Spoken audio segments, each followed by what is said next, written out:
నందివనపర్తి వచ్చేసి 3 to 4 kilometres ఉంటుంది. అక్కడ నందివనపర్తిలో కూడా మనకు అగ్రికల్చర్ నందివనపర్తిలో కూడా మనకు ఓపెన్ ప్లాట్స్ ప్రాజెక్ట్స్ అయితే ఉన్నాయి. అక్కడ కూడా మనకు తక్కువ ప్రైస్లో ఇప్పుడిప్పుడే స్టార్ట్ అవుతున్న కొత్త వెంచర్స్, కొత్త ప్రాజెక్ట్స్ కూడా ఉన్నాయన్నమాట. వాటికి సంబంధించిన డీటెయిల్స్ కూడా కావాలనుకున్నా కానీ మమ్మల్ని సంప్రదించవచ్చు. మంచి డైరెక్ట్ కంపెనీ నుంచి అయ్యే సేల్స్ మాత్రమే మేము చెప్తూ ఉంటాము, కస్టమర్లకు రెఫర్ కూడా చేస్తూ ఉంటాం అనమాట. ఈ ఏరియా ఇన్వెస్ట్మెంట్ పెట్టడానికి ది బెస్ట్ చాయిస్ అయితే ఈ ఏరియా అని చెప్పుకోవచ్చు.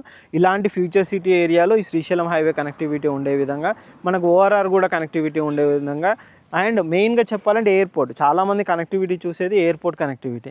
మీకు ఇక్కడ నుంచి ఎయిర్పోర్ట్ కనెక్టివిటీ కనుక చూసుకున్నట్టయితే ఆల్మోస్ట్ రఫ్గా వెళ్ళినా కానీ 35 to 40 మినిట్స్ డ్రైవ్లో మనం ఎయిర్పోర్ట్ అయితే రీచ్ అయ్యే విధంగా మనకు ఏరియా కనెక్టివిటీ ఉంటుందన్నమాట.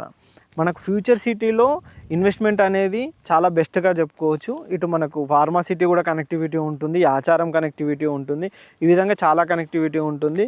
కంప్లీట్గా చూసుకున్నట్టయితే గ్లోబల్ సమ్మిట్ తర్వాత కూడా మనకి ఫ్యూచర్ సిటీ ఏరియా అనేది చాలా డెవలప్మెంట్ అనేది చాలామంది జనం చూపు కూడా ఫ్యూచర్ సిటీ మీద పడింది అని చెప్పుకోవచ్చు. గ్లోబల్ సమ్మిట్ తర్వాత ఇక్కడ ఇన్వెస్ట్మెంట్ పెట్టడానికి కూడా చాలామంది ముందుకు వస్తున్నారు అని కూడా చాలామంది రియల్ వర్గాలు కూడా చెప్తున్నాయి. ఫ్యూచర్లో చూద్దాం ఫ్యూచర్ సిటీలో ఇన్వెస్ట్మెంట్ పెడితే ఎలా ఉంటుంది ఏంటి అనేది. ఇలా ఫ్యూచర్ సిటీ అప్డేట్సే కాదు, శ్రీశైలం హైవేలో ఎవరు ఇన్వెస్ట్మెంట్ పెట్టాలనుకున్నా కానీ మమ్మల్ని కాంటాక్ట్ అవ్వండి. ది బెస్ట్ ప్రాజెక్ట్స్ అయితే మీకు ఇప్పించగలుగుతాము. ఇలాంటి మంచి రియల్ ఎస్టేట్ న్యూస్ కోసం మా ఛానల్ని సబ్స్క్రైబ్ చేయండి, షేర్ చేయండి, కామెంట్ చేయండి. Thank you.